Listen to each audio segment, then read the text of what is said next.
Good morning, students. Yesterday we had begun the chapter Indigo, chapter 5, Louis Flisser, and in this chapter we have studied where the Gandhiji, he along with Rajkumar Shukla visits the house of Rajendra Prasad in connection with the matter of the peasant at Champaran.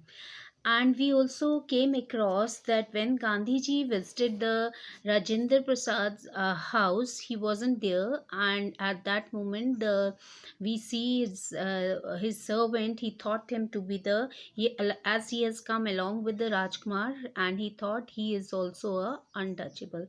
So he did not allow him to get the water from the well. Then he stayed at the Professor Malkani's house. He stayed at the Professor Malkani's house, and which was also called as a home rule, which signifies that helping the people and making their stay against that was against the British government.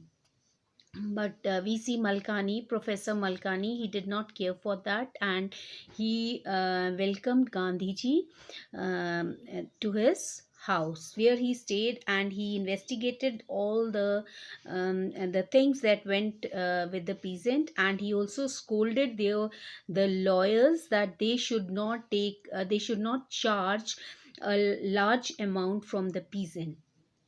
This is where we had left yesterday. Today we shall be beginning with the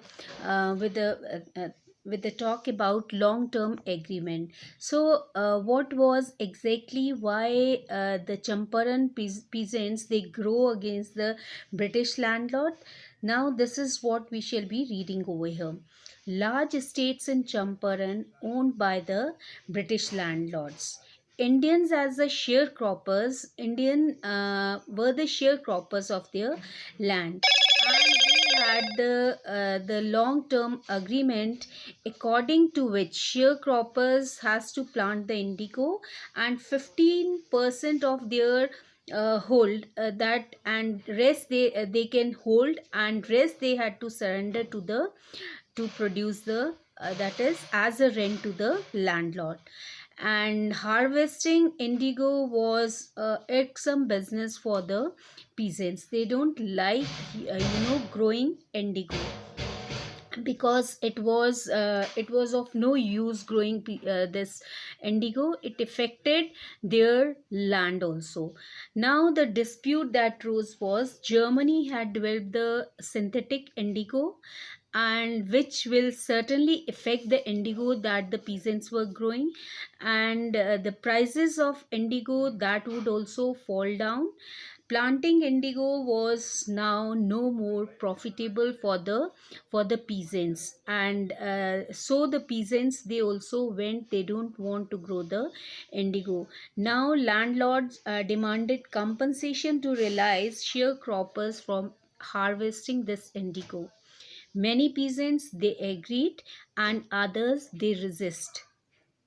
Peasants, when come to know about the synthetic indigo, they demanded that their money should be paid back, and so there arose a dispute between the landlord and the sharecroppers. Now landlords and the sharecroppers they had the disputes because as the peasants now they wanted the money to be back. Landlords hired thugs and sharecroppers engaged the lawyers. Okay, now they both went, there was a rivalry. Now they were fighting for their own benefits, landlord for their own, and whereas sharecroppers they had engaged the lawyers. Now the Mahatma Gandhi who has come over there, he visited the secretary. Gandhiji wants the fact. He wanted to visit the secretary of the British Landlords Association, and he refuses to help. He went there to the landlords association to get the help, but they refused, and he called him an outsider.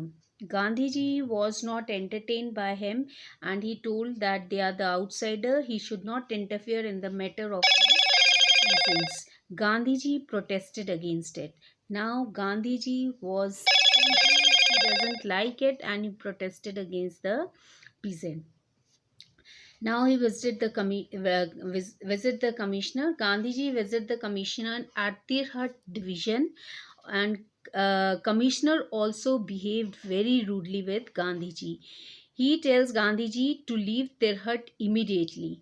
Gandhiji refuses to do so. Now see, as it was a British rule, so Gandhiji, when visited the secretary, he also asked him to leave the place, and he is outsider, he should not interfere in the matter of the peasant. Same thing happened when he visited the commissioner at Tirhat to help him, and Gandhiji was asked by Tirhat commissioner that he should immediately leave this place, he should not interfere in their matters. At Motihari, which is the capital of Champaran, Gandhiji now make his headquarter over there and starts the investigation about this peasants, about the indigo matter. Peasants maltreated a nearby village. So Gandhiji decided to go and see. The police stops him. Okay, we see a peasant who was treated badly, and Gandhiji had come to know. He wanted to, meet him, and so as he was about to visit, but the police has stopped him. Gandhiji was served the notice to leave the Champaran at once and summoned to appear in the court immediately. Thousands of peasants gathered around the court, and that baffled the Britishers, and they became powerless, because it shows the unity that came along to help Gandhiji, and Gandhiji helped them to regulate the mob. So the Britishers, they were baffled what to do. They became powerless with the rose of the peasant, but it was Gandhiji only who helped the mob to settle down, to not to engage in such things. Okay, this is part 2 of your Indigo chapter. So we end up over here. Just read chapter up to first 3 pages. Thank you, students.